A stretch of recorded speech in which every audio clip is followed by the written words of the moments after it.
In this episode, we'll begin looking at GWM input files. We'll start with some basic features, and we'll use the DECVAR test problem as the problem to examine in the various files. We're going to look here at the DECVAR and the VARCON files. The DECVAR problem has 7 decision variables indicated by the circles here, and they are, of course, particular cells in the grid. For example, number 1 is in row 7 and column 14.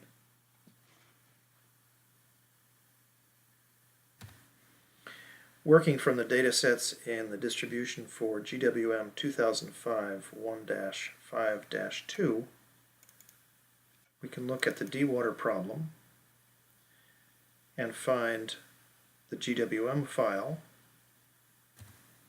which is shown here. And this has a number of keywords in it and references paths to particular files. First keyword is DECVAR, which stands for decision variables. And let's look at that file. Here it is, and let's step through it. The main element to point out is that we have 7 decision variables, and so in this second line of data we list the number of flow variables, NF-VAR,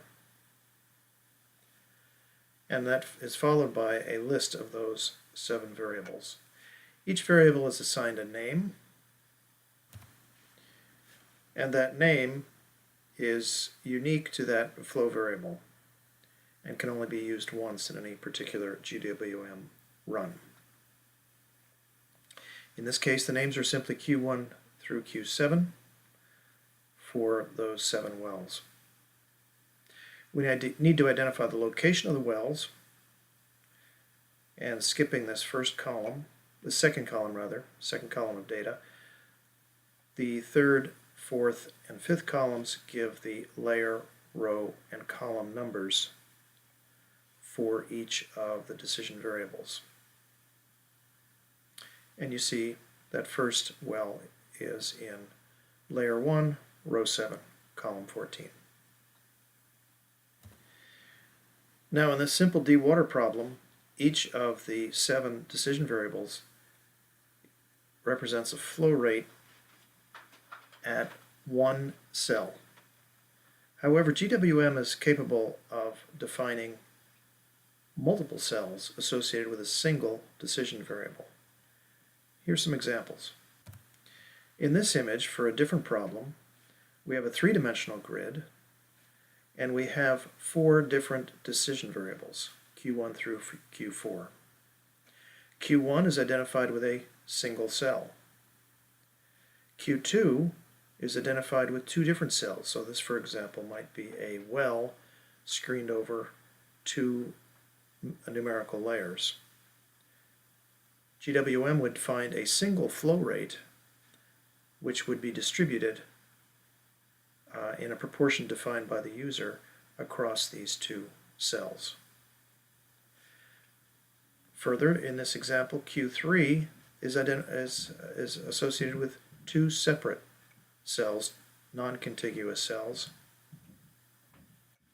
and Q4 is associated with an entire area in the top of the model. So, for example, might be a recharge basin or some other structure. In the DECVAR problem, since we only have 1 cell associated with each decision variable, we enter the number 1 in this first data column, the NC column, which is the number of cells.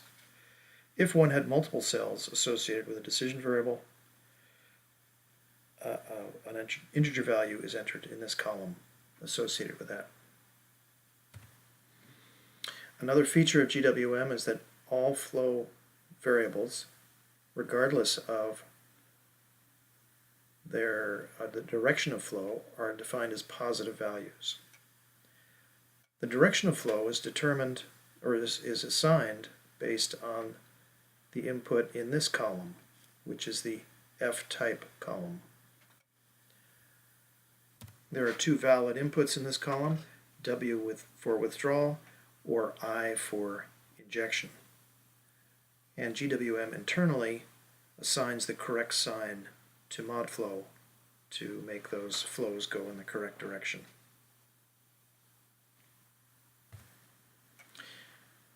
The next column is the F-stat column, and this simply indicates whether this particular decision variable is active in the current GWM run. There may be reasons, and we'll see this later, why it may be convenient to turn off a variable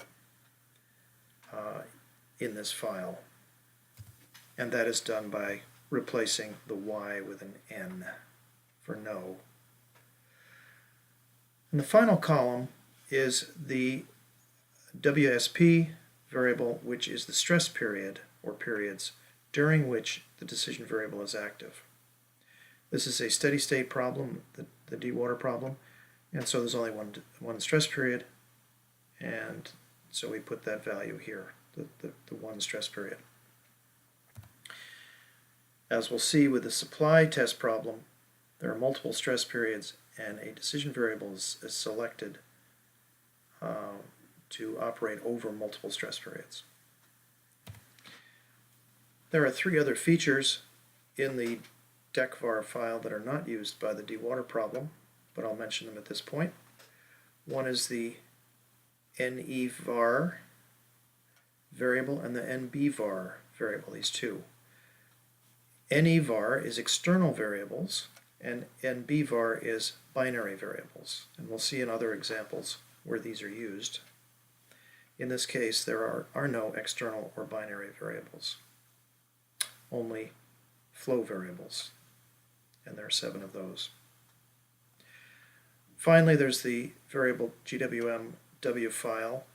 It may be convenient to have GWM output the optimal pumping rates or flow rates at the decision variables to a file formatted in a manner similar to the well file, the modflow well file, and that can be activated by using this GWMW file variable, and one simply inputs the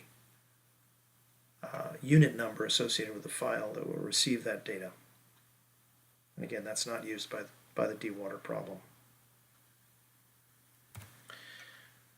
The next file we'll look at is the VARCON file. This is the variable constraints, the decision variable constraints file. And here it is.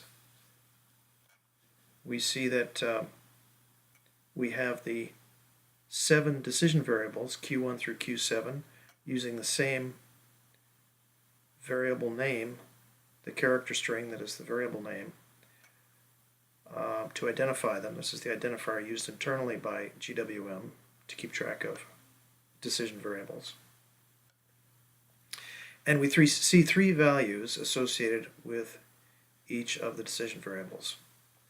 The first value is a lower bound, or a minimum possible value for that variable.